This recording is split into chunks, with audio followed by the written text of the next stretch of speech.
Now at 10, Ottawa County 4-H Youth Development hosts a 4-H Day. We'll meet some of the participants. Plus, local families start new Easter traditions with Firehouse Pottery in Joplin. And Missouri Southern invites area high school students to an archery tournament. The 4 states' most watched news starts now. Authorities in Jasper County responded to reports of an overturned car. This is KOAM News at 10. I'm Anthony Saviello. It happened around 1 this afternoon on Highway 171 north of Carl Junction. First responders say the vehicle went off the roadway and flipped over multiple times in a field. 2 people in the car were taken to the hospital with non-life-threatening injuries. It's been a great day out there. Just meteorologist Lindsay Gaffney joins us for a first look at the weather. Yes, it has been a pretty chilly day today, but clear skies. Temperatures are starting to get in the 30s, with our low being the low 30s, 31 degrees. And we have a southerly breeze, pretty light, but good visibility tonight. Temperatures across the region are dipping all down to the 30s. It's going to be a pretty chilly night, and it's not going to get warm until tomorrow afternoon. We're going to start to see those temperatures warm up to the 60s. Now, we had some rain last night just in our southern counties. Bentonville got a lot of rain, which is good. We need a lot of rain for the region, but we don't have any more rain until Tuesday. We've got quite a few chances of rain Tuesday through Friday, some thunderstorm chances as well. I'll have all the details for you up next. Awesome. Thanks, Lindsay. March 10th marks another day where Americans will reset their clocks, bringing forward an hour. According to the University of Colorado, daylight savings time was enacted during World War I by Germany in an effort to conserve coal. Daylight saving is not mandated by federal law, therefore the decision to observe the time change lies with local governments. According to the Johns Hopkins Bloomberg School of Public Health, studies actually suggest that even though daylight saving time may save money on energy costs, it can be detrimental for human health. Easter is right around the corner, and Firehouse Pottery in Joplin is kicking off the holiday with an Easter egg story time. Children of all ages have the opportunity to listen to an Easter story and then paint a piece of pottery inspired by the book. Organizers say it's a great way for families to start a new Easter tradition. I love reading the story with the kiddos and have them interact. It's so fun to see their ideas, and then it's great to see what they paint too, because they always have good ideas, and they don't worry about a thing. They just put their art out there, and it's usually pretty cool. The story for today's event was Duck and Goose, Here Comes the Easter Bunny. When you think of 4-H, you might think of animals such as cattle or poultry, but how about public speaking or graphic design? KOAM's Samantha Walker has more on how a 4-H contest tests areas you might not expect. Because I love 4-H. 4-H is a popular after-school activity for students across the country. The H's stand for head, heart, hands, and health, referred to as the 4 squares of education. It's just a great way for young adults to develop those skills that they're going to be able to need later in life. Many people associate 4-H contests with animals, as many contests include student work with goats, pigs, and horses. A competition in Miami challenged students in different ways. Some of those events include photography, public speaking, skill-a-thon, and also impressive dress is some of the categories we have today. Gracie Smith has been competing in 4-H for 7 years. She is competing in several events, including public speaking. I've gained knowledge on how to speak better and more knowledge on how to compete. Others participated in photography or made posters to show off their design skills.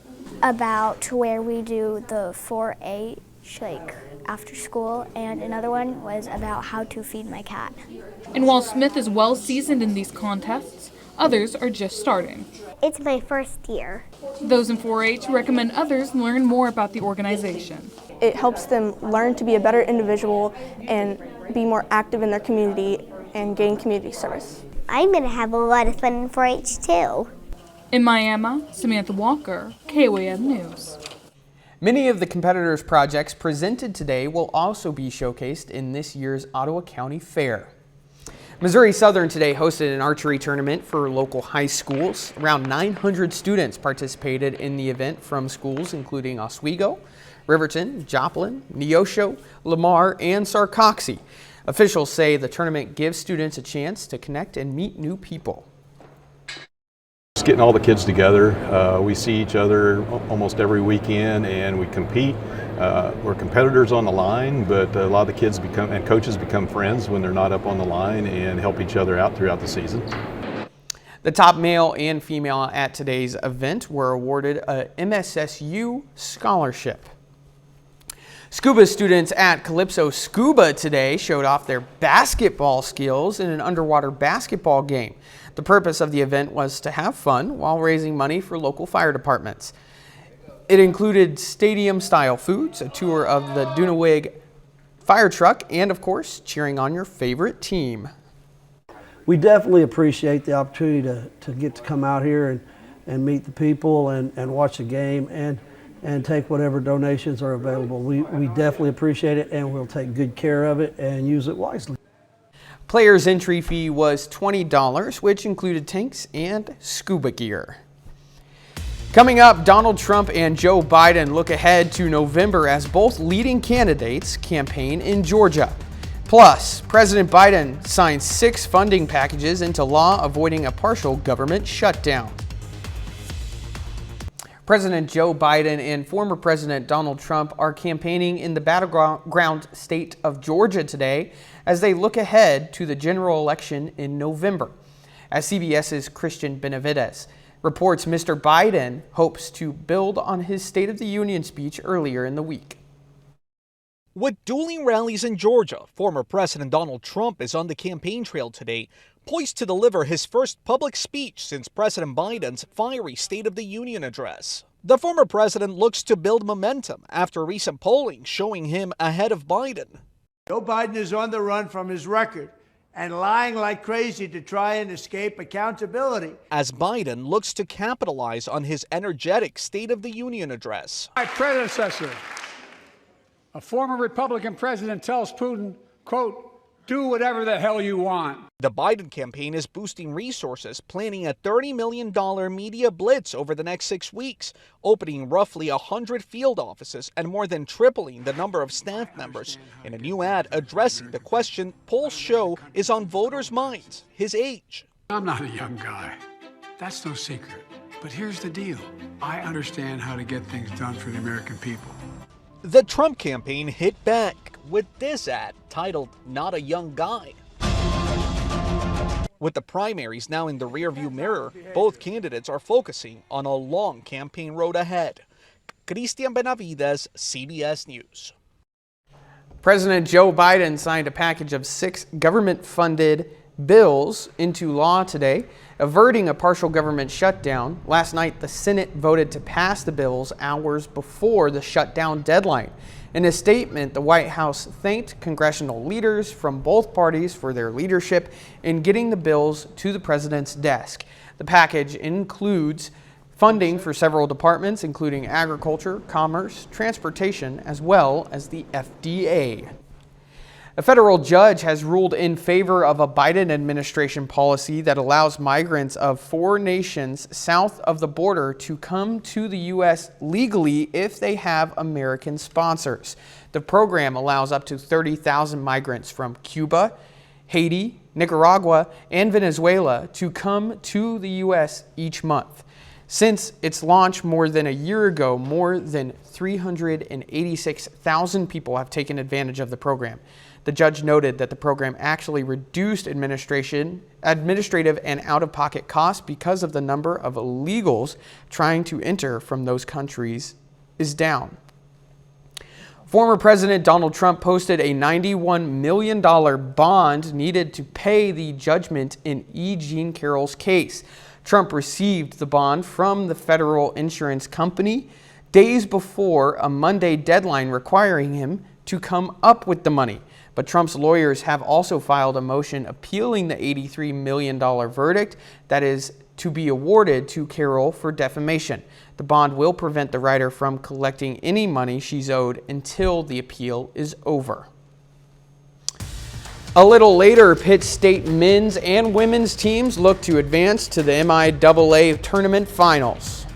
We've also got some rain chances in the forecast. We'll have more details after the break.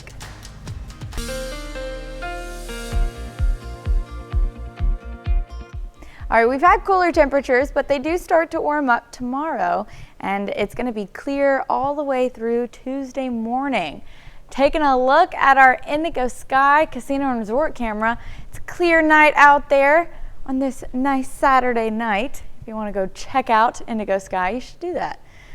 Temperatures today were right about average for what we're seeing this time of year, a little bit lower actually for our high being only 52 degrees. So it was a chilly day. I know I was outside, it was sunny but breezy, and that breeze was bringing a nice crisp air. Didn't love it. We've got some rain settled in our southern counties from last night. Bentonville got a lot of rain. But for the next couple of days, it'll be pretty clear. So should clear up as we see these temperatures warm up. But right now, we're already dropping down to the upper 30s. And it's going to get even colder than that, with our high only being about 31 tonight. Our 36-hour trend, this is from the last 36 hours. You can see these temperatures have been on a bit of a cool streak. But we do go into a warming trend tomorrow. Tonight, dropping down to the 30s, but we'll see due to this ridge forming in our area, those temperatures do start to creep back up, and it'll form in our area Sunday and Monday. Ridge brings that sinking air and the wind from the south, so it brings a bit more of a warmer breeze to our region. But it's short-lived. We see the clouds start to roll in Tuesday morning around 6, 7 a.m. So most of your Tuesday is going to be pretty cloudy, with the rain chances actually coming in a little bit later that night. Around 11 p.m. we'll see the thunderstorms pick up on Tuesday. Now, but for Sunday, it's going to be pretty nice. Starting off a bit cooler by noon, getting almost up to 50. And our high tomorrow is going to be about 62 degrees, and it will be pretty sunny. So it's going to be a nice Sunday, and Monday getting even warmer than that and still sunny. So for the next 2 days, sunny skies, warmer temperatures, and then the rain chances start to roll in Tuesday afternoon. Pretty light showers at first around 8 p.m., but they'll increase, and then we'll get some possible isolated thunderstorms in the area. After that, we have some more rain chances and thunderstorm chances on Wednesday. But this system right now is moving north of us through Salina and Kansas City. However, you've been around here, you know that these weather systems do tend to shift. So we do still have a 30% chance of thunderstorms for Wednesday, just in case that system does want to shift to the south. All through Thursday, we'll have rain and thunderstorm chances as well, stretching into Friday. But by Saturday morning, should be clearing out, and the clouds do move out of our area. Temperatures are sticking around in the 70s through this whole system. By the time it's over, we're dropping down to the 60s, but next weekend is going to be another nice weekend for us. Temperatures in the 60s, the sun comes back out, no more thunderstorm chances, but we do still have plenty of rain in the forecast for everyone who's looking for that rain. Absolutely. Loving this weather, honestly. Yeah. The sunny weather or the cloudy weather? A little bit of both. Rainy weather. Yeah. I like the nice even distribution. Yeah, absolutely. Don't forget, you can be the first to know about the day's weather with the KOAM Skywatch weather app. Get severe weather updates sent straight to your phone free of charge. It's available in the Apple Play Store and Google Play Store. The KOAM Skywatch weather app. Spring is just around the corner, and if you have a spring allergy, it's better to get it prepared right now. These tiny particles are surprisingly already in the air. Historically, the allergy season starts in late March and continues until June, but this year with the warm winter is making plants release pollen faster. Some tips are staying indoors, keeping your windows closed, and running air conditioners. Still ahead, it's the final day of high school basketball season in the 4 states. And the Gorillas try to get both of their basketball teams into the MIAA Tournament Championship. John Dales has those highlights and more coming up.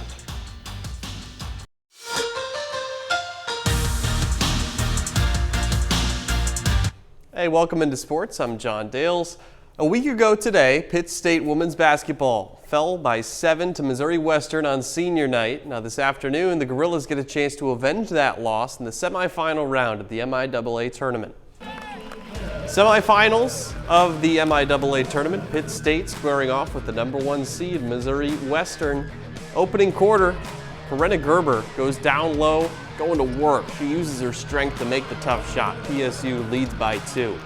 We go ahead to the second quarter. That's when the Gorillas start to shoot from downtown. Jenna Shipley, she's fired up after hitting that 3. A few possessions later, Macy Mays shoots from beyond the arc. Nothing but net. Pitt State on top by 15 at halftime. PSU goes back into the paint in the second half. Corinna Gerber gets the bucket plus 1 more. She gets fouled. Then later, nice pass from Harper Schreiner to Gerber. She gets the easy 2.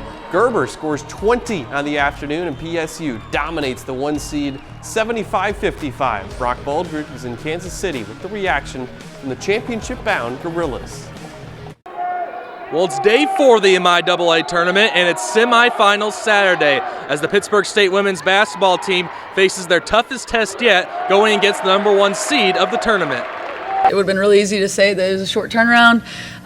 We're tired and we think we're in the national tournament. It just would have been a really easy way to be satisfied. And so I was just really impressed by how competitive they were today and how locked in and focused they were on small details that, we tried to get them at home last game of the year and we couldn't. They're a great basketball team. We are thrilled, honestly, to represent Pittsburgh State, our program. I think that they feel the love, and so it's just really good to be able to get back and let the fans enjoy this experience with us. It's what March Madness is all about. It's what tournament play is all about. You win in advance and all that stuff. Pitt State has a shot to win the MIAA tournament championship for the first time ever in program history. The Gorillas will be right here tomorrow at 1 p.m. in the hopes of cutting down the nets. In Kansas City, Brock Baldridge, KOAM Sports. Now to the nightcap of semifinal Saturday at the MIAA tournament. PSU men's hoops taking on Fort Hays State. Not wasting any time. Early minutes of the game, RJ Forney drains it from downtown. We'd see more of that. Next possession, Forney again. Same spot, same result. 3 more for PSU. Later in the half, Pitt State keeps feeding the hot hand. Forney goes 3 for 3 from downtown. Still in the first, MIAA first-teamer Marquis English uses the left hand to score the layup. Then on the other end, English with the big-time rejection. Swats that one out of there. Pitt State defending as well as its shooting.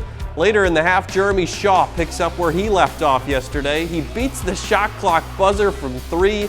Then Shaw continues to stay red hot from beyond the arc. Pitt State dominates Fort Hays State 69-51, and the Gorillas will play for a conference championship tomorrow afternoon.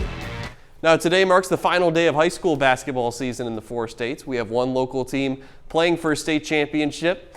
El Dorado Springs girls basketball makes it to the Class 3 state title game for the 3rd year in a row. Lady Bulldogs, though, fall to Fairgrove by 6. This was the 2nd year in a row Eldo loses to Fairgrove in the championship game. Last year, Eagles won it by 2. El Dorado Springs finishes the year with a 28-4 record. And in Kansas, we're in the final day of state tournament play as well. Colgan and Fort Scott girls hoops both trying to bring home a 3rd place trophy. We start with the Lady Panthers. They win the 2A 3rd place game, taking down Valley Heights 58-47.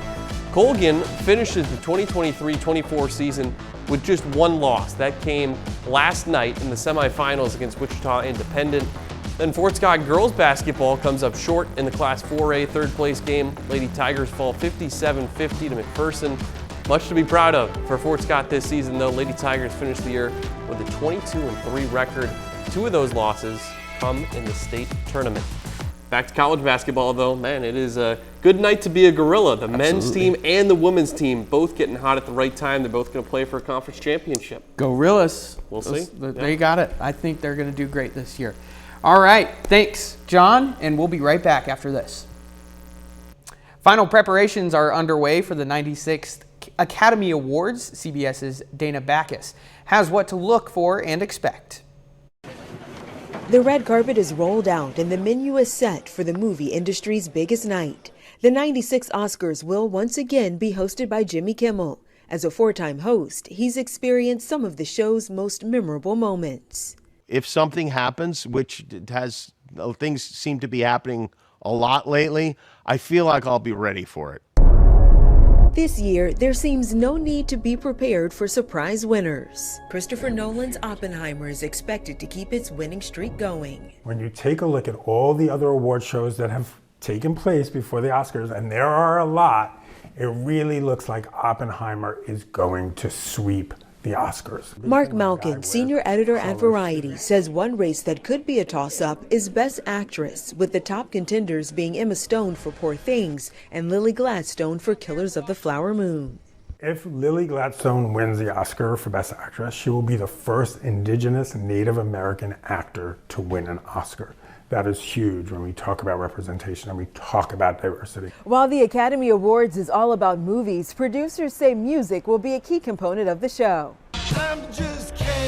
Ryan Gosling will perform the pop ballad I'm Just Ken. Billie Eilish and Phineas O'Connell, John Batiste, Scott George and the Osage Singers, and Becky G are also set to perform their nominated original songs. From walk-ons to musical performances to what will happen in memoriam, music will play a very key role in the night. In addition to A-list nominees, there will be more than 24 celebrity presenters handing out the coveted golden statues. Danya Backus, CBS News, Los Angeles. Looking forward to see who wins. I'm pulling for Oppenheimer for Best Picture. John? Yeah, I think it's going to be Oppenheimer as well. Lindsay? I'll join that. Okay, perfect. Well, what's our weather going to be looking like this weekend? Well, for the next couple of days, we've got sunny skies. Temperatures do warm up, and by the time we're having those thunderstorm chances, the temperatures are getting into the 70s. Cool off by next weekend, though, after the thunderstorms have rolled out of our area. Right on. Final sports note, sir? Pitt State Track and Field also brings home an indoor national championship this afternoon. Right on. Awesome. Pitt State's just rolling. Yeah. That's all our time for tonight. Thanks for joining us from all of us here at the KOAM News Station. Have a great night.